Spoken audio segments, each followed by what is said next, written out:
Go. Welcome back, everyone. I'm so excited to have the pleasure to introduce Yiddle running Resident Evil 7 Guest House with a blindfold on, and sitting on the digital couch with him is Captain Ezekiel. Take it away. Hello. How's everybody doing? My name is Niddle. This is a very special run. It started off as a meme. It was like a channel points sort of thing where we were like, this isn't even going to be possible. And then sort of started optimizing it and doing a bunch of stuff with it. I'm a horror speedrunner. I do a lot of random stuff. I got Captain Ezekiel here. He is my partner in time save. I don't know. He helps me out with a lot of this routing and speedrun stuff. How's it going, Zeke? I'm doing great, man. You're gonna kill this run. Thank you, dude. I appreciate the confidence. So Hell yeah. Just to give a little bit of story, I won't be able to see obviously anything. We're gonna be playing from the beginning of the run, like all the way at the beginning, to the end of Guest House. So when Jack welcomes us to the family, and that screen goes to black, that's like sort of the official time. I won't be able to hear the commentators because I want to be able to listen to audio cues. Audio cues are really important in this. So it's really going to be on Zeke to do the explaining. Hopefully you're up for the task. Not that you've played the game 3,000 times, but I may have played once or twice. I think I might know what goes on. I'm gonna try my best though. Cool. I think we'll muddle through this for sure. Anyway. So I'm gonna get set up here. I have to mute the commentators, which is gonna be a little weird, but it should work out. Time will start as soon as I press on easy. So I'm now muting myself. I will yeah.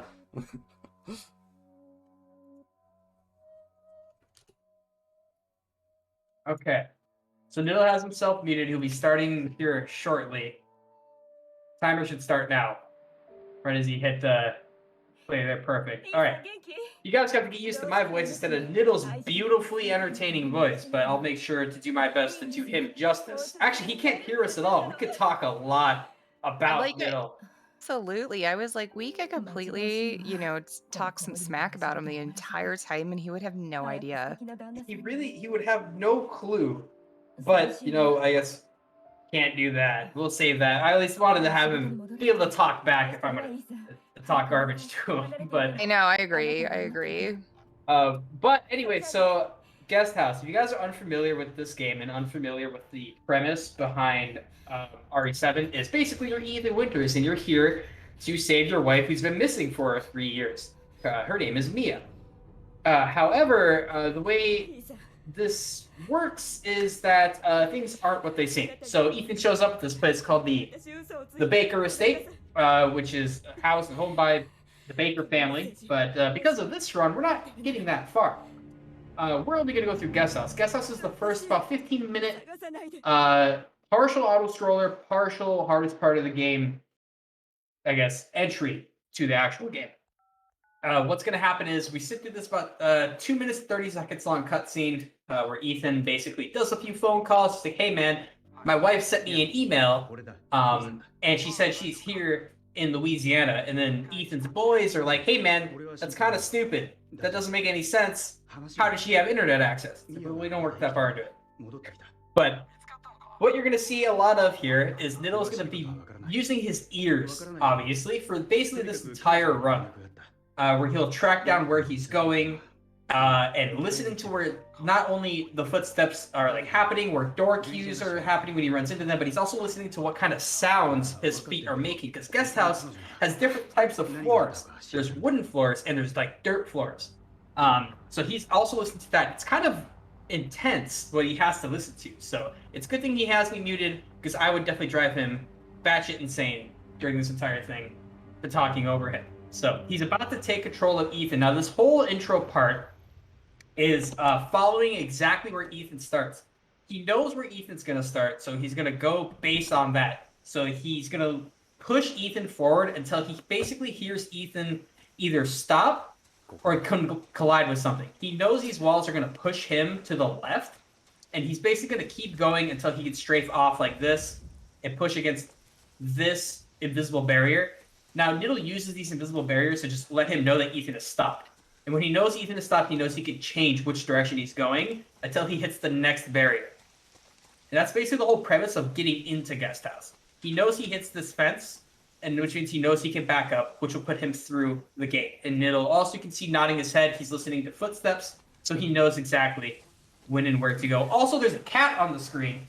That's one of Niddle's 2 amazing cats. I don't know if that's Tora or Toro, but cat. The cat is a gamer, in case anyone's wondering.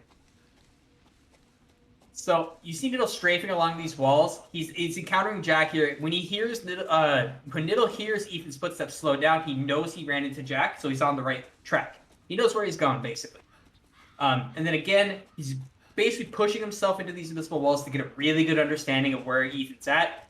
And he's going to put himself into this corner, which is going to stop him. And then he knows he has to go at a left diagonal with a crouch to get into this hole. And it also has an audio cue to let him know he's made it.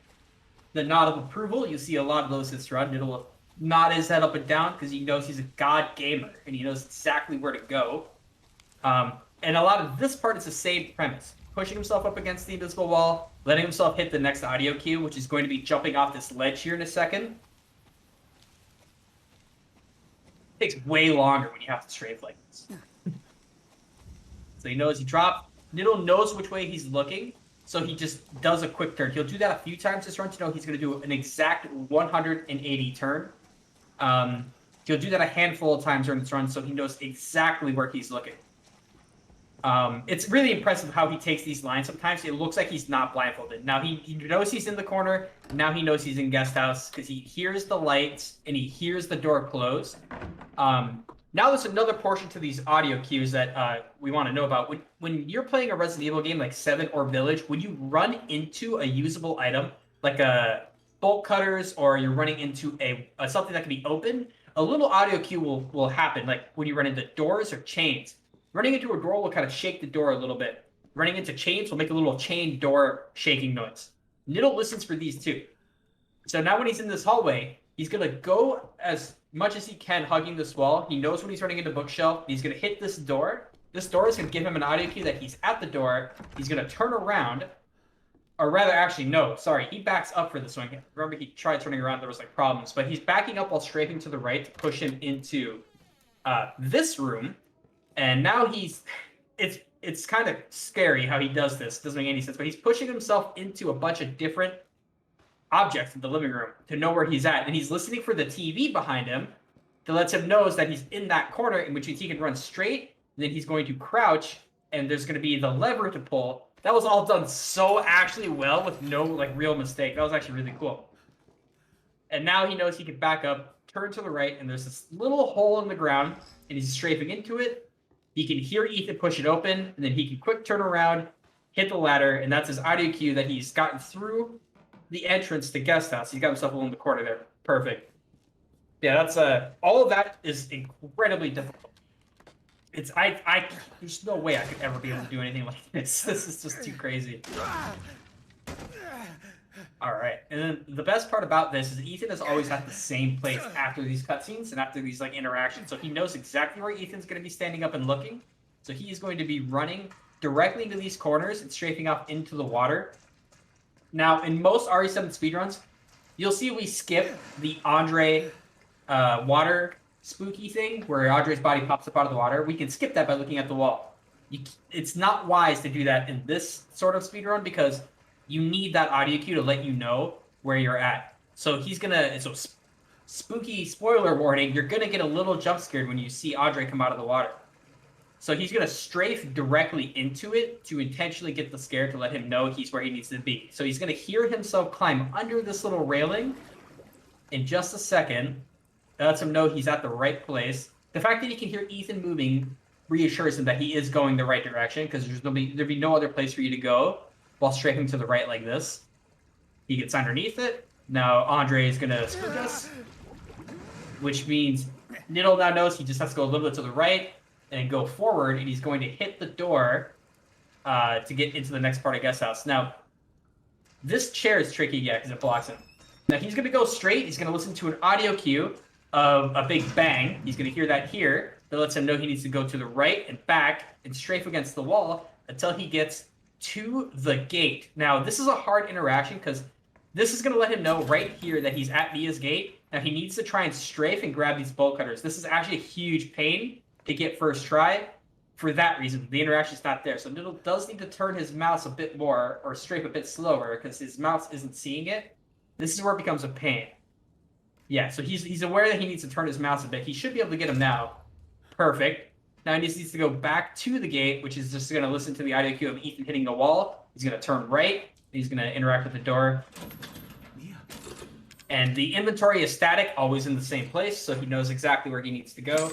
To interact with the bolt cutters, it's always going to be down to the left one, because by neutral, it's always in the top left. So that's the perfect start, I would say. He's doing really well, really well. A little bit of a hiccup with running into some stuff, but like that's way too hard for me to even criticize him for it.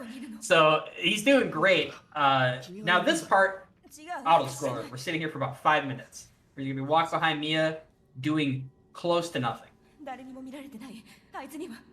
But so far, I'd say he's doing pretty well.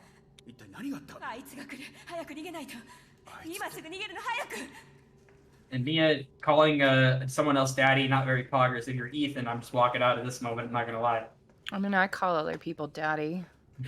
Okay, fair enough.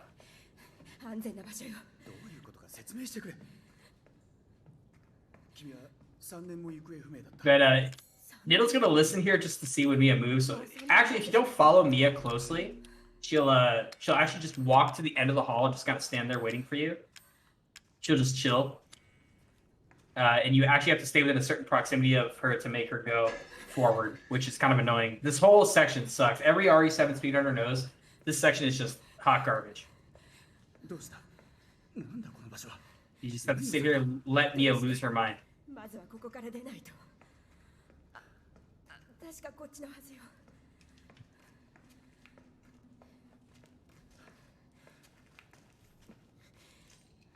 The way Niddle nods his head, you would think he's like listening to some bangers right now. Like he looks like he's listening to some good music. But could you imagine what kind of a statement that would make to do a blindfolded speedrun while listening to music? That'd be intense.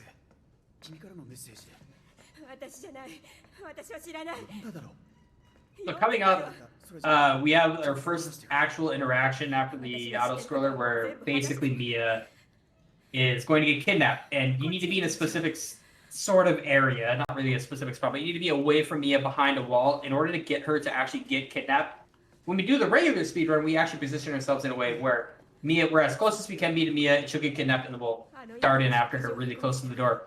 But that won't work in a blindfolded speedrun because you actually need to be as far away as you can, and you can't really be as precise as you could be in a normal speedrun. You blindfolded, can't see, too dark. So he's just gonna strafe himself. As soon as Mia opens his door, he's gonna put himself into the corner where the dolls are. I believe he will use the dolls as his audio cue. I don't remember if he actually does or doesn't, but there are 2 dolls you can pick up. And he can use those as like his audio cue of where he's at, so he gets a good idea that he's far enough away from Mia to where she can be kidnapped. He's just backing himself right into her, and he's gonna strafe into the room to the right. There you go. I think he accidentally quick turned. I don't think he meant to do that. So now he's going into this corner, and if he keeps going to the right, he'll see the doll prompt for the Eevee doll. Lets him know that he's in the place where he needs to be. Picks it up. It's a nice looking doll. That is a good doll. And you see Mia gets taken. He knows he needs to strafe out, holding to the left. Then he, I believe, will quick turn to let him know that he can run forward and then to the left. Yeah, sometimes it's hard to gauge exactly if you're too far to the left or too far to the right, so he adjusts accordingly. Now he goes up the stairs. There's a series of audio cues that happen during this whole section that make this a bit better. Obviously still impossibly hard while blindfolded, but there's a series of audio cues that'll let you know you're in the right place. So he's going to walk into the bathroom. He's going to hear the door. He's mashing F, basically, to make sure that door closes. Walks in and walks out. That lets him know that the knocking is going to start, which lets him know that Mia is coming up the stairs. So he's going to strafe back to the left up until he's at the top of the stairs.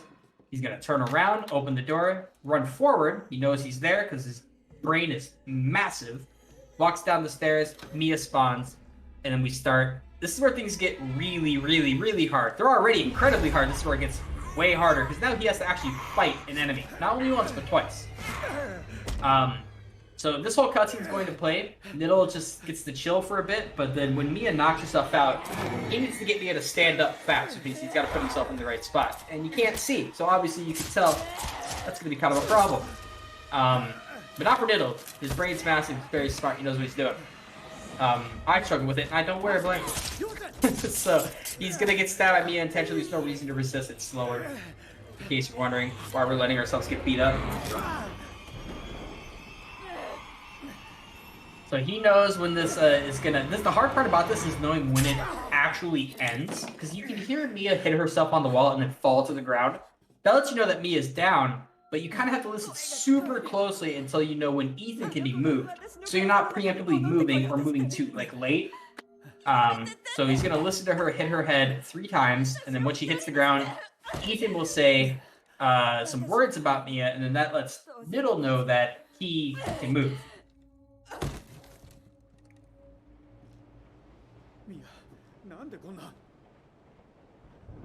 He's right here, and now he's going to tap himself forward a little bit.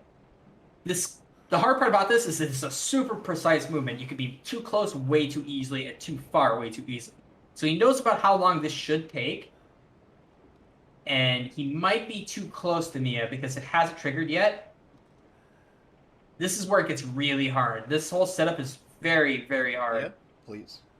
Yeah, he's too far from her. He's going to need to move forward. The next time he moves forward into her, she should stand up. Now you can hear it. That's a huge pain. It's so hard.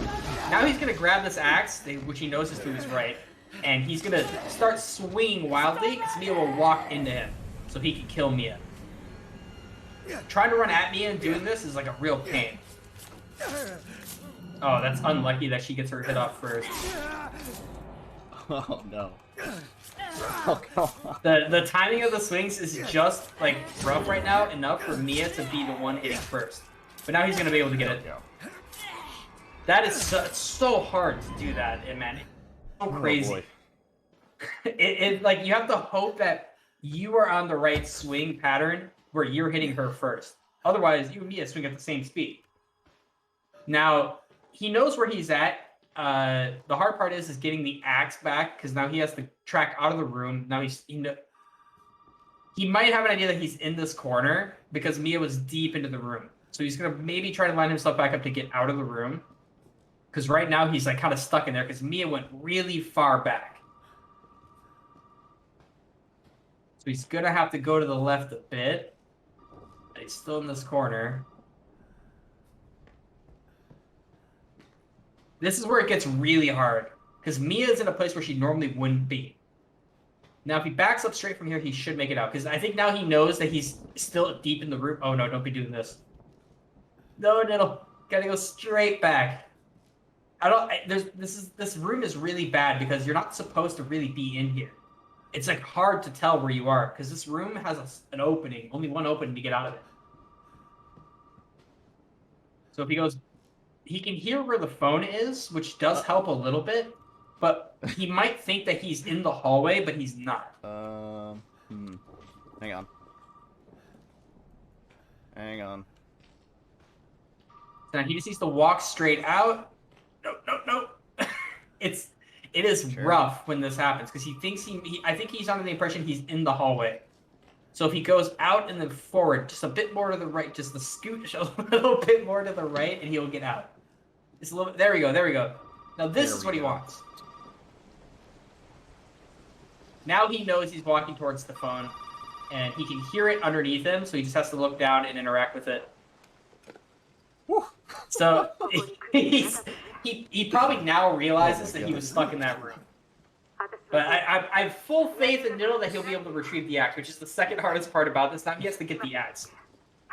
He's going to use the bathroom door as his audio cue to get through this hallway correctly.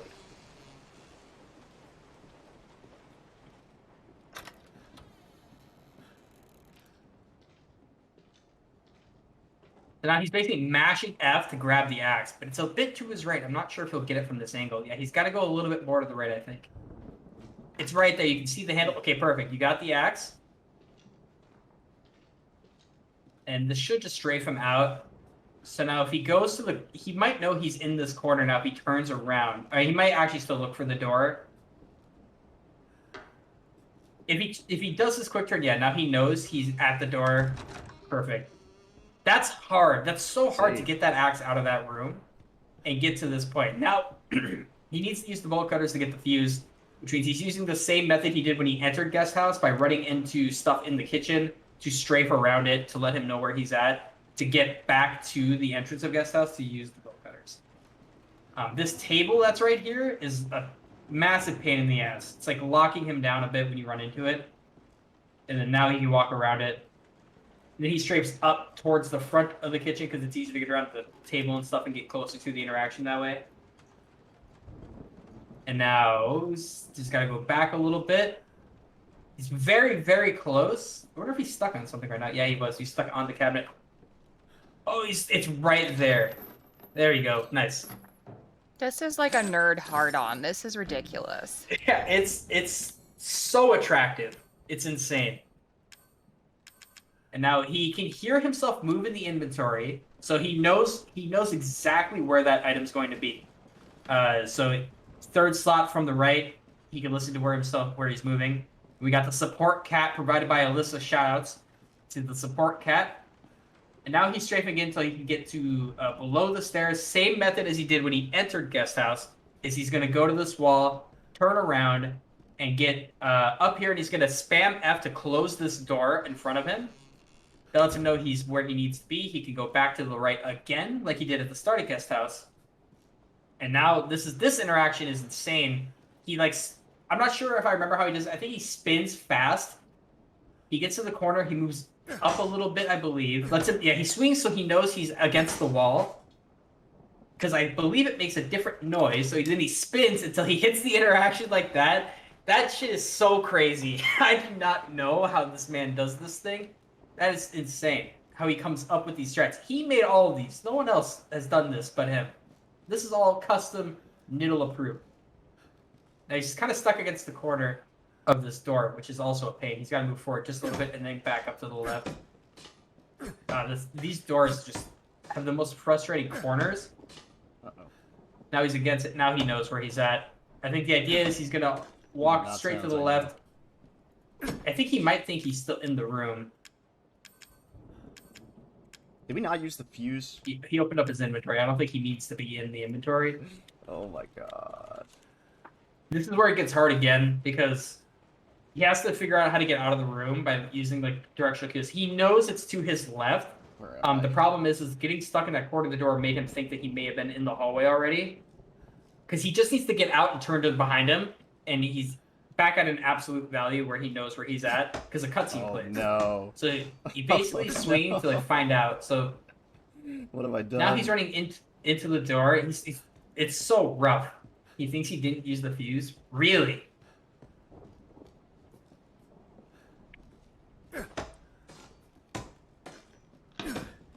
Hang on a second.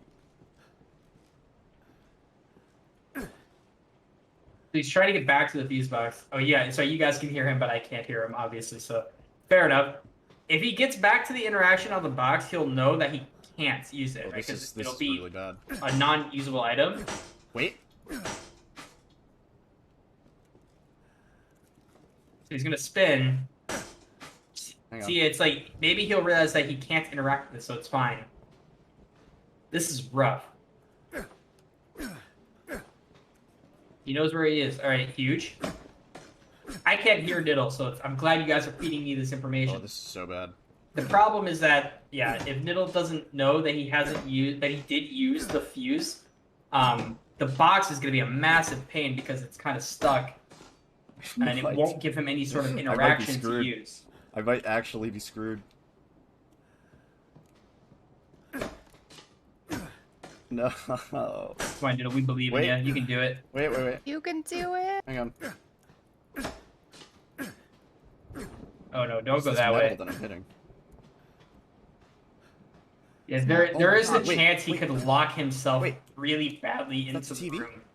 Hang on. Which, will stop him because he just has no idea where he's actually at. Oh, did you guys see that shadow? That was terrifying.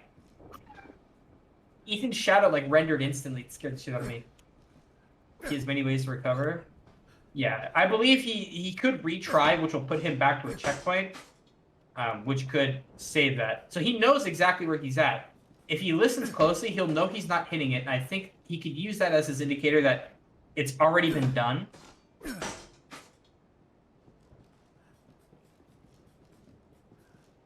Did I already use the fuse? Alyssa, I need an assistance. There a fuse in my inventory? No. There is no fuse in my inventory. I already used the fuse? Yeah. Oh my gosh, I didn't even hear it.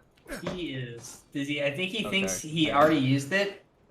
In that case... Does he? Imagine he probably realizes if you go to the section of your inventory that where you would have an item, it would tell you that you used it. Don't and worry, you tried chat. to just activate on that slot. Here. Please. I swear. Yes, he used the fuse.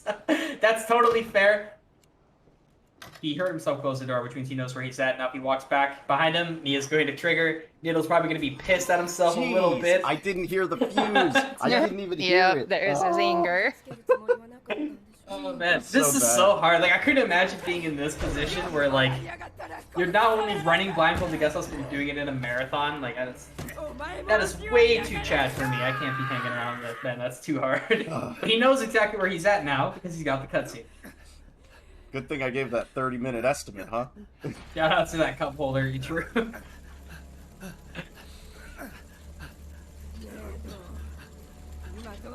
Most people, all people that aren't Niddle, if they try to do blindfold the guest house, the moment you step into the guest house, you will probably end up stuck in a corner because you literally cannot hear anything. He was confused. Nice one, Dust. Alright, now we're coming up on another part that is a pain point, because there's a good chance, there's an exceptionally high chance that Niddle could die because he took so many hits from Mia 1.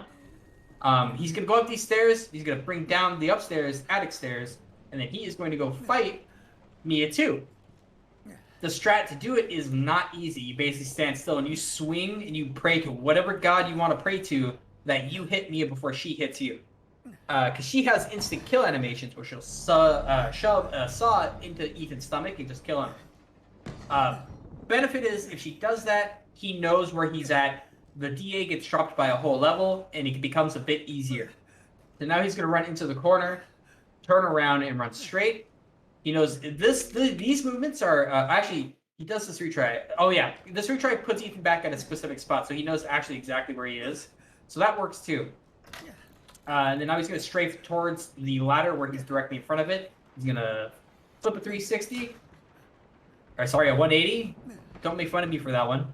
He's going to go up the ladder, spawn Mia, back up, and he's going to swing like his life literally depends on it. This Mia is much harder. She has 1,300 more health, and she hits much harder. That is not a great way to start it, because now he is at execute health. Oh, yep, just like... Oh, he didn't die there. Headshots are good. Oh, she got him. This fight is incredibly hard. He's gonna roll the retry. That fight is like incredibly difficult for a lot of reasons. The fact that you take so much damage from one hit, and the fact that you get staggered, and she can chain hit you with multiple hits, which will just keep you staggered, and then you'll just die. And when you can't see anything, you can't gauge where she's gonna run. Ooh, Niddle's putting himself much closer to Mia this time. She might hit him. Oh, no, she doesn't. I feel bad for him there. He hit her twice and she could not stagger a single time. Nope, it's another death. Damn.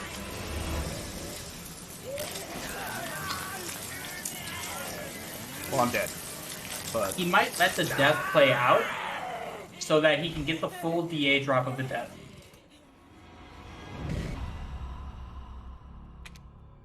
Yeah, so he lets the whole death play out so that the game will drop his DA down to 0. The fight now becomes a lot faster and easier for him to get on her and kill her, because she'll die in a few swings. Present an issue. It's kind of stuck against the corner there. Okay, yeah. I'll try this one more time. Get some hype in the chat. Niddle's gonna pull it off on this attempt. Mark my words. He kills her this try.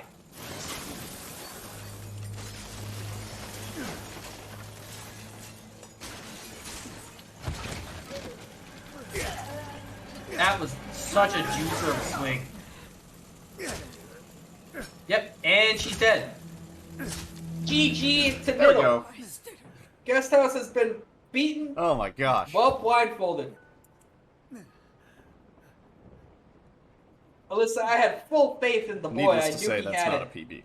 Now he's going to stand here and wait. He's going to listen for the sound of one footstep, which will let him know that Jack Baker has entered the arena, and he's going to welcome him to the family. But very well done. The fuse interaction was kind of unlucky, but it happens sometimes. Time will come up as soon as it goes dark here, after Ethan gets stepped on. And time. That's time.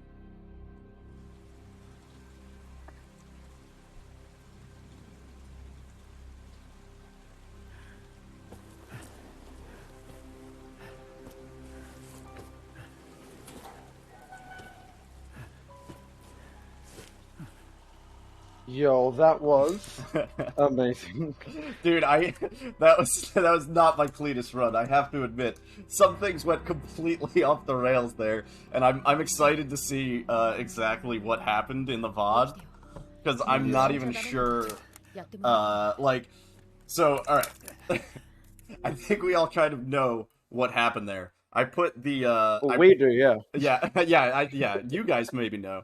I'm pretty sure I didn't hear the fuse go in, because when the fuse goes into the thing, there's like a little like high pitch like kind of a confirm sound. I didn't hear that at all, so I was like, uh-oh, like I guess I didn't put the fuse in, and yeah, and then I ended up just going back and forth a bunch.